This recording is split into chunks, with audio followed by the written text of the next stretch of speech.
I'm Pompo monk, yes. And the Bon is the original, the Tibetan tradition and culture. Of course, many people, they don't know real what is Bon. Of course, you know that. So, basically, we have followed the Buddha Tomashira, we say Sangji. And of course, we traditionally believe he's founder of our tradition, Yungdrung Bon tradition. So we have the most important teaching, three major cycles. Like we say, Do, Ngo, Sam. Do is part of the renunciation, Ngo is part of transformation, and Sam is part of liberation. In fact, like we said, Dzogchen, Ngo, and Do, or nowadays they translate Sutra, Tantra, Dzogchen, according to the Sanskrit. So anyway, these three lineages start from Buddha Tomashira until now. In the traditionally, we believe it is long from since Buddha until now. We have the 18,000 year stories, but the lineage from start Buddha Tomashira, and until now is unbroken lineage. That way, according to our tradition, the followers, monks, like yogis, and Dzogchen practitioners, they follow and they stay alive. That's like, the main purpose, the statue. That way, follow practice, meditation, this is, the main, we object teaching. Kamjir is, we say, Buddha speech, and we have the now this collection.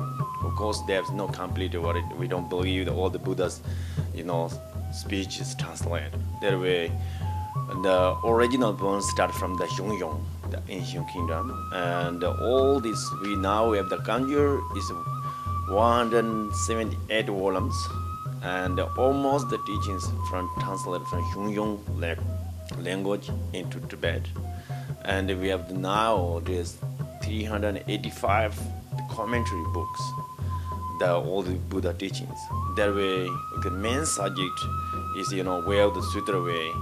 There are 5 paths how to achieve this way and how to liberate the ones. The main goal of the teachings and the subject, in fact, is how to achieve the enlightenment and how to liberate, we say, sufferings or miseries or obscurations, whatever, like this.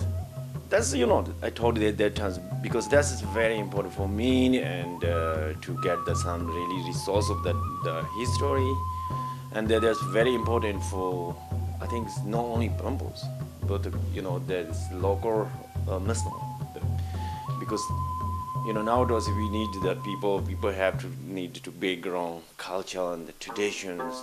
Without culture and tradition, people is they don't have any. So the many misunderstandings, the mentions that unrealities. Because there are many people there who wrote the information of the Pambos. They don't meet the real Pampo Lamas, Also, there's some in the Muslim.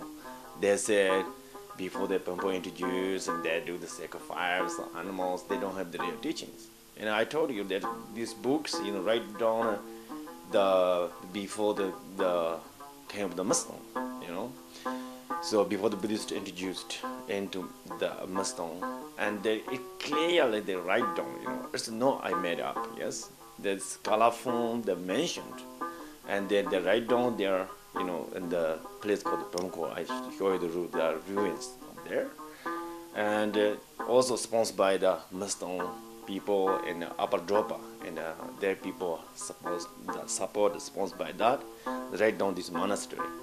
In fact, when the books bought from a cave and we take looking, and some Buddhist monks they're coming, the old monks from the Saja monastery, and look, very similar, everything because they have compassion, bodhicitta, 10 parameters. We don't believe we copy something. It's really original from Buddha Tomashira's teaching. From the translation, you read the history book, they're beginning the sentences they have the Shungyong language.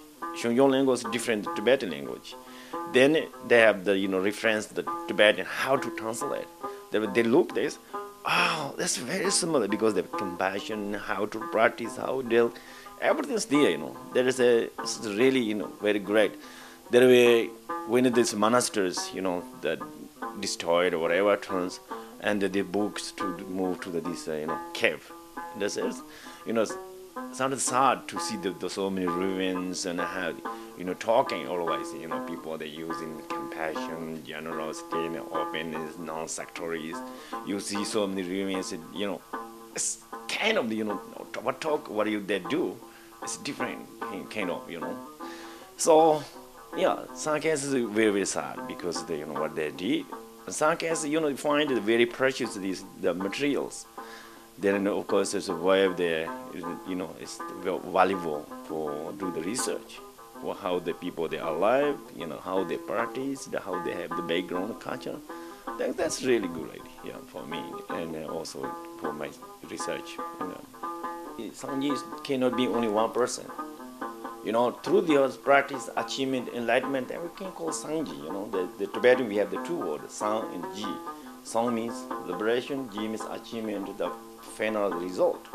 There we always we say Buddha is never count. You know, the countless of the Buddhas who follow these teachings, doctrines, they can call a Buddhist. And there cannot be one Buddha or only one person have to follow that. It's no. When according to the old tradition, they have the past Buddha and present and future, the countless. Yes. So yeah, as you just see the Tibetan Buddhist and other like kingdom like Taoism and all the Thailand's Buddhist and you know Thai Buddhist, Burma's, they're totally different. You know, not totally, but there's big difference. Example, the Tibetan Buddhists they talk about that Tantras and Dzogchen. Like also we have between like Nyingma they talk about the Dzogchen and Gyud they talk so many different teaching styles. You know, Buddhists cannot be only one. Okay, that only can be. That cannot be like it's like this. That way, I think you know Tibetan Buddhism is so special than others. You know, that way if in Tibet original they don't have something, they cannot be special. You know, so talk of like Dzogchen example. So we can't talk like Dzogchen example. Nowadays, you know, there's Tibetan or East and Western the academic studies. That they try to get some reference from India, you know, the Dzogchen. They said they don't get it. Then I believe it's start from our own land, you know. It's our land, the culture and the religion, you know. I believe that. I don't believe everybody follow that way, you know, because who follows under these teachings, they really must know the essence and the purpose, the meditation, practice, what they do, you know. It doesn't matter where you follow, but you try to get the essence. You know, there's so many different, we have the religions, you know, now. There's every single religion, they have the essence. Doesn't matter which you follow, but try to get the essence, you know. Example, you follow Bonpo teaching the followers, try to get the essence of what they purpose they're doing, you know. That way, I think it's the most important nowadays. Many people they have really, we say, open mind, what we're calling open heart, what it calls. The many people they sharing and they talk, you know. I think this is great, you know. And they see each other, they showing the respect, no harming, you know, others, and no they saying the bad things. Big example, you know, somebody they never read any page of the Pampo like books, never met any Pampo lamas, just stay in a chair and thinking, Busanto read books and mention like pages, 10,000 pages. It doesn't make sense, you know. If you really want to mention, take example, you know. You want to meet the Pampo lamas and you reading and what they're thinking, what they're doing, what they believe, and you can't get, you know. It's easy. Yeah. We have the monastery in Tibet. They have the many monastery, and there were nowadays and among the population of the Tibet inside the Tibet, the most number, is highest number is Gelok in the tradition, and the second number is the Pampo and Nyingma is equal in the second numbers. They have the huge in the Tibet. The most monastery now we have in the central Tibet. with the Mer Monastery and the Yungdrung and the one's Shinsu Monastery, because there's kind of the, we say, education center before.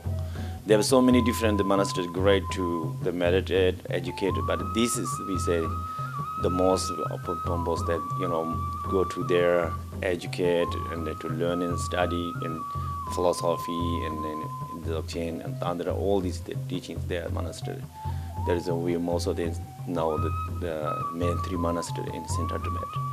Mer Monastery, Yungdrung Monastery, and the Shinsu Monastery there. Of course, that we have a lot of monasteries like Amdo and Kam, this area. But these all people, they will try to go once life to Yungdrung Mer and they stay. Maybe somebody stay for life, and somebody stay to visit, to stay there. Really, we are just go there to kind of pilgrimage and to receive blessing and connecting. That's important.